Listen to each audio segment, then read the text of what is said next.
I used to think sleep was just downtime, like you turn off, your brain rests, you wake up refreshed. That's what I believed for years. I'd pull all-nighters in college, brag about running on 5 hours, treat sleep like something I'd catch up on later. And honestly, I felt terrible. Brain fog, mood swings, getting sick constantly. I just thought that's how life was supposed to feel.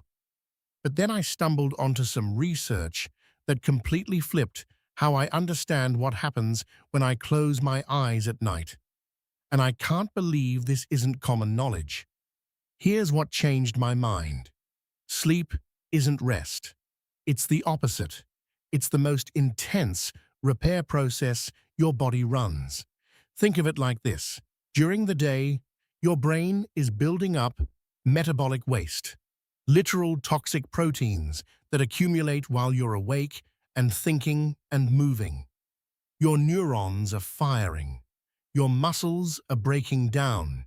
Your immune system is fighting things off. It's productive chaos. But when you sleep, something incredible happens. Your brain actually shrinks. The cells pull back, creating space between them, and a cleanup crew moves in. It's called the glymphatic system, and it literally flushes out all that garbage, the damaged proteins, the inflammation, the stuff that would otherwise accumulate and damage your cells. Your body is also rebuilding muscle tissue, consolidating memories, resetting your immune system, rebalancing your hormones. This isn't passive. This is active, intense, metabolically expensive work. Your brain during deep sleep is working as hard as it does during the day, just in a completely different way. Okay, so I found this compelling because researchers have been documenting this for over a decade now.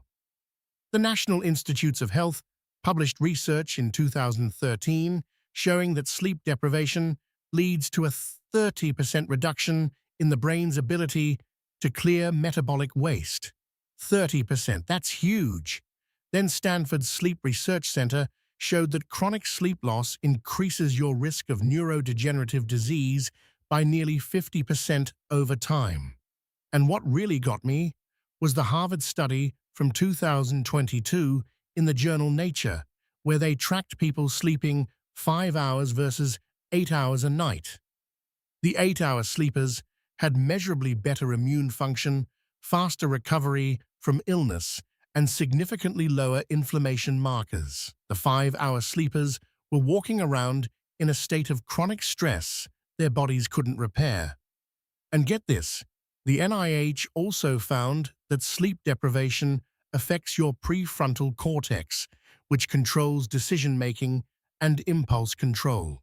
So when you're not sleeping enough, you're literally less rational, more impulsive, more likely to make bad choices about food and stress management.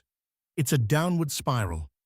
So I started experimenting with my own sleep, and honestly, the first thing I did was stop treating sleep like something I could negotiate with. I used to think I could sleep 4 hours on weeknights and catch up on weekends. That doesn't work. Your body needs consistency. I set a non-negotiable sleep window, 10 p.m. to 6 a.m., every single day, even weekends. That felt impossible at first, but my brain stopped fighting me after about 2 weeks. The second thing I did was pay attention to light. I got blackout curtains because I realized my street light was preventing deep sleep. Sounds simple, but it matters. And I started turning off my phone and my laptop at 9 p.m. The blue light was keeping my brain wired right when I needed it to start winding down. Third, I got serious about cool temperature. I'd been sleeping in a warm bedroom thinking that felt cozy. Turns out your core temperature needs to drop for sleep to work properly. I dropped it to 65 degrees and I started sleeping harder than I had in years. And the last thing, which seems obvious but I was never doing it, was getting morning sunlight. 15 minutes of direct sunlight in the first hour of waking up. It's not mystical. It sets your circadian rhythm, tells your body when to produce melatonin at night.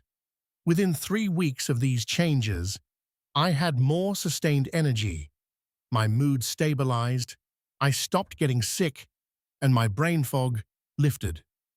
I'm not exaggerating when I say it changed how I feel about being alive. So here's what I want you to try. Just one thing this week.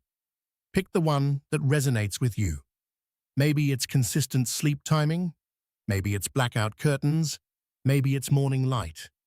Try it for a week and notice what changes. This isn't about being perfect. It's about realizing that sleep is where your body actually repairs itself and treating it with the respect it deserves. I'll keep sharing what I find as I dig deeper into this stuff. Subscribe if you want to stay in this conversation with me. We're all figuring out how to feel better, and I think sleep is where it starts.